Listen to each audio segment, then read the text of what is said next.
എല്ലാവർക്കും സമാഗതമാകുന്ന ക്രിസ്തുമസിൻ്റെയും പുതുവത്സരത്തിൻ്റെയും മംഗളങ്ങൾ സ്നേഹപൂർവ്വം ആശംസിക്കുന്നു.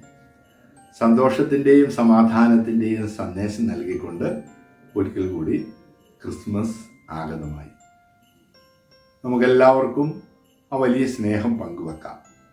യോഹന്നാന്റെ സുവിശേഷം 3-ാം അധ്യായം 16-ാം തിരുവചനം അത് നമുക്ക് ഹൃദിസ്ഥമാണ്. കേന്ദ്ര ബിന്ദുവാണ് ഈശോയുടെ ജനനത്തിൻ്റെ, ഈശോയുടെ ജീവിതത്തിൻ്റെ, പെസഹ രഹസ്യത്തിൻ്റെ. എന്തെന്നാൽ തന്നിൽ വിശ്വസിക്കുന്ന ഏവനും നശിച്ചു പോകാതെ നിത്യജീവൻ പ്രാപിക്കേണ്ടതിന് തൻ്റെ ഏകജാതനെ നൽകാൻ തക്ക വിധം ദൈവം ലോകത്തെ അത്രമാത്രം സ്നേഹിച്ചു. പറുദീസായിൽ നിന്ന് പുറത്താക്കപ്പെട്ട ആദ്യ മാതാപിതാക്കൾ ആദം, ഹൗവ, അവർക്ക് നൽകിയ പ്രത്യാശയുടെ ഒരു സന്ദേശം, ഒരു രക്ഷകനെ വാഗ്ദാനം. ആ രക്ഷകനെ കാത്തിരിക്കുന്ന ജനത്തിന്, ഇസ്രായേൽ ജനത്തിന് പ്രത്യാശയുടെ അടയാളമായി ഈശോ കടന്നു വരികയാണ്. നാം ഒരുവൻ പോലും നശിച്ചു പോകാതിരിക്കാൻ എന്നതിന് സ്നേഹം തന്നെ ഭൂമിയിലേക്ക് ഇറങ്ങി വരുന്ന മനോഹരമായ നിമിഷങ്ങളല്ലേ ക്രിസ്തുമസ്. പിതാവായ ദൈവത്തിൻ്റെ സ്നേഹം ഒരിക്കൽ കൂടി നാം കൃതജ്ഞതയോടുകൂടി ഓർക്കുകയും അതിന് ക്രിയാത്മകമായിട്ട് പ്രതികരിക്കുകയും ചെയ്യുന്ന ദിവസങ്ങളാണ് ക്രിസ്തുമസ്. നമുക്ക് ആ വലിയ സന്തോഷവും സ്നേഹവും എല്ലാം നമുക്കെല്ലാവരുമായിട്ട് പങ്കുവെക്കാം. പിതാവായ ദൈവം നമുക്ക് നൽകിയ ആ സ്നേഹം, ക്രിസ്തു സഭയാണ് യേശുവിൻ്റെ ശരീരം. അത് അവിടുത്തെ പിതാവായ ദൈവത്തിൻ്റെ സ്നേഹം തന്നെയാണ്. നാം സഭയിലെ അംഗങ്ങളാകുമ്പോൾ ആ സ്നേഹം തന്നെയാണ് നാം എല്ലാവരും പിതാവായ ദൈവത്തിൻ്റെ സ്നേഹമാണെന്ന് തിരിച്ചറിയുമ്പോൾ അത് മറ്റുള്ളവരിലേക്ക് പങ്കുവെക്കാൻ നമ്മെ ക്ഷണിക്കുന്ന നല്ല ദിവസങ്ങളാണല്ലോ ക്രിസ്തുമസ്. നിങ്ങൾ ലോകത്തിൻ്റെ പ്രകാശമാണ് എന്ന് ഈശോ നമ്മെ പഠിപ്പിച്ചത് നിങ്ങൾ ലോകത്തിൻ്റെ സ്നേഹമാണെന്ന് നമുക്ക് തിരുത്തി വായിക്കാം. നിങ്ങൾ ലോകത്തിൻ്റെ പിതാവായ ദൈവത്തിൻ്റെ സ്നേഹമാണ്. വിളക്ക് കൊളുത്തി ആരും പറയുടെ കീഴിൽ വയ്ക്കുകയില്ലല്ലോ, പീഠത്തിലല്ലേ വയ്ക്കുന്നത്. ആ പീഠത്തിൽ തെളിഞ്ഞിരിക്കുന്ന ദൈവമാണ്. ഈ ക്രിസ്മസ് നമുക്ക് നൽകുന്ന സന്ദേശം മറ്റൊന്നല്ല, നാം ഓരോരുത്തരും പിതാവായ ദൈവത്തിൻ്റെ സ്നേഹം പങ്കുവെക്കുന്നവരായിരിക്കണം ഈശോയെ പോലെ. അതിനുള്ള വലിയൊരു അവസരമാണ് ക്രിസ്മസ് നമുക്കായിട്ട് ഒരുക്കിയിട്ടുള്ളത്. ഈ വർഷത്തെ ക്രിസ്തുമസിന് വലിയ പ്രത്യേകതയാണുള്ളത്. ഇത് ജൂബിലി വർഷമാണ്, മനുഷ്യാവതാരത്തിൻ്റെ ജൂബിലി. ഓരോ 25 വർഷം കൂടുമ്പോഴും സഭ ഓർക്കുകയും ആചരിക്കുകയും ചെയ്യുന്നുണ്ടല്ലോ. അതിൻ്റെ സമാപനത്തിലേക്ക് നാം എത്തിയിരിക്കുകയാണ്. നൽകുന്ന സന്ദേശം നമുക്കെല്ലാം ഹൃദിസ്ഥമാണ്, മനഃപ്പാഠമാണ്. മറ്റൊന്നല്ല, പ്രത്യാശ നമ്മെ നിരാശരാക്കുന്നില്ല, അത് ദൈവസ്നേഹത്തിൽ അടിയുറച്ചതാണ്. അപ്പോൾ നമുക്ക് പ്രത്യാശയുള്ളത് ക്രിസ്തു സ്നേഹത്തിൽ അടിയുറച്ചതായതുകൊണ്ട് അത് നമ്മെ നിരാശരാക്കുന്നില്ല. നമുക്കതൊരു പ്രത്യാശയുടെ സന്ദേശം നമുക്ക് നൽകാനാണ് ഈ ക്രിസ്മസ് നമ്മെ പ്രത്യേകമായിട്ട് ക്ഷണിക്കുന്നത്. വിശുദ്ധ യൗസേപ്പ് പിതാവിൻ്റെയും മാതാവിൻ്റെയും അടുത്തേക്ക് മാലാഖ വരികയല്ലേ ചെയ്യുന്നത്. മാലാഖ വന്ന് അറിയിക്കുന്ന വലിയൊരു സന്ദേശം, നിങ്ങൾ തിരഞ്ഞെടുക്കപ്പെട്ടിരിക്കുന്നു, രക്ഷകന്റെ മാതാപിതാക്കളാകാൻ നിങ്ങൾ തിരഞ്ഞെടുക്കപ്പെട്ടിരിക്കുന്നു. രണ്ടുപേരും ഒരുപോലെ ഭയപ്പെടുന്നുണ്ട്. മാലാഖയുടെ സാന്നിധ്യം, ആ വലിയ സന്ദേശം, ഭയപ്പെടുക. വിശുദ്ധ യൗസേപ്പ് പിതാവിനോട് മാലാഖ പങ്കുവെക്കുന്ന വചനം അത് ഈ ഒരു പ്രത്യാശയുടേതാ. ഭയപ്പെടേണ്ട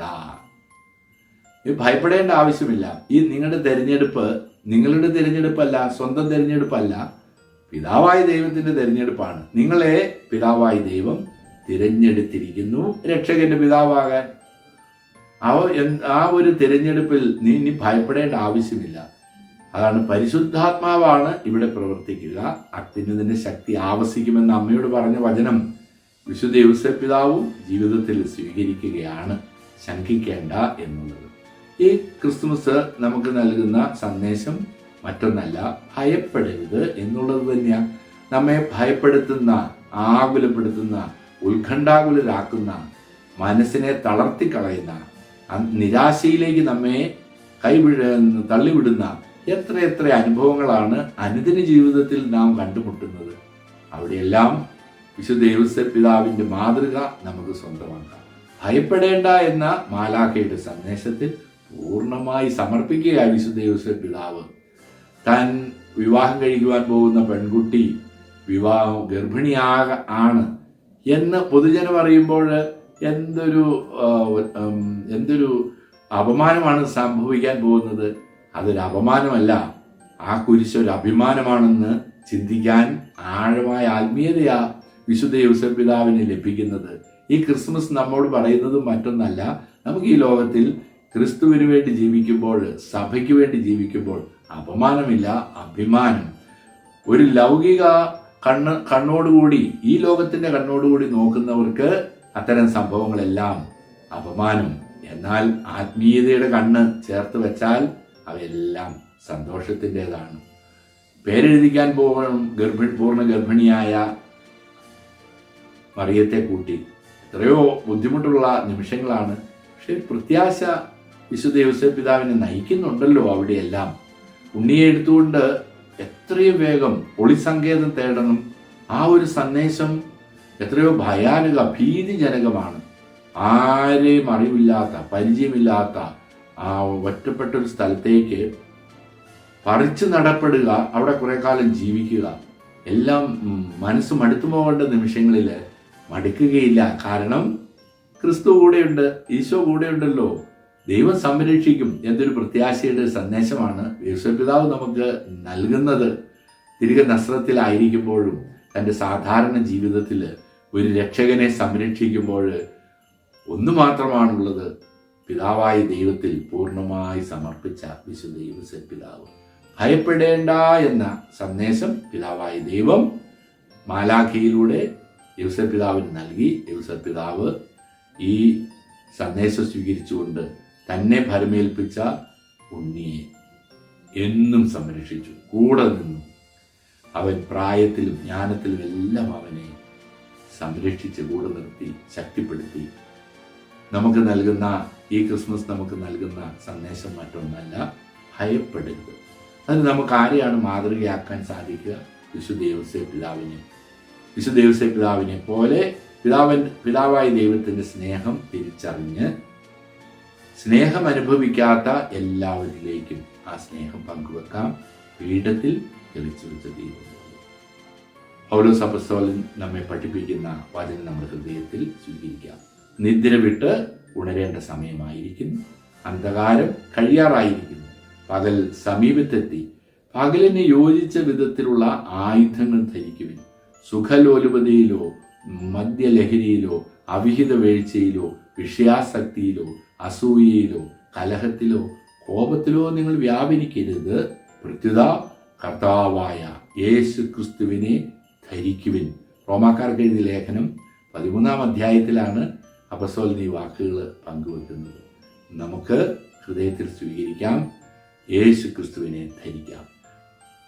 പ്രത്യാശയുടെ ഒരു സന്ദേശം കണ്ടുമുട്ടുന്ന എല്ലാവർക്കും ഒരു പുഞ്ചിരിയിലൂടെ, നല്ലൊരു വാക്കിലൂടെ, ഒരു സ്നേഹവസ്ത്രമായ പെരുമാറ്റത്തിലൂടെ പകർന്നു നൽകാൻ സാധിച്ചാൽ യൗസേപ്പ് പിതാവിൻ്റെ മാതൃകയാകും നമുക്ക്. ക്രിസ്തുമസ് സന്തോഷത്തിൻ്റെയും സമാധാനത്തിൻ്റെയും ഒരു പുലരിവട്ടം അവിടെ ഉണ്ടാകും. അവിടെ ഒരു പ്രത്യാശയുടെ ചക്രവാളം തെളിയുക തന്നെ ചെയ്യും. നമുക്കതിന് സാധിക്കട്ടെ. എല്ലാവർക്കും ഒരിക്കൽ കൂടി ക്രിസ്തുമസിൻ്റെയും സമാഗതമാകുന്ന ഒരു പുതിയ വർഷത്തിൻ്റെയും ആശംസകൾ സ്നേഹപൂർവ്വം നേരുന്നു. ദൈവം നിങ്ങളെല്ലാവരെയും സമൃദ്ധമായി അനുഗ്രഹിക്കട്ടെ.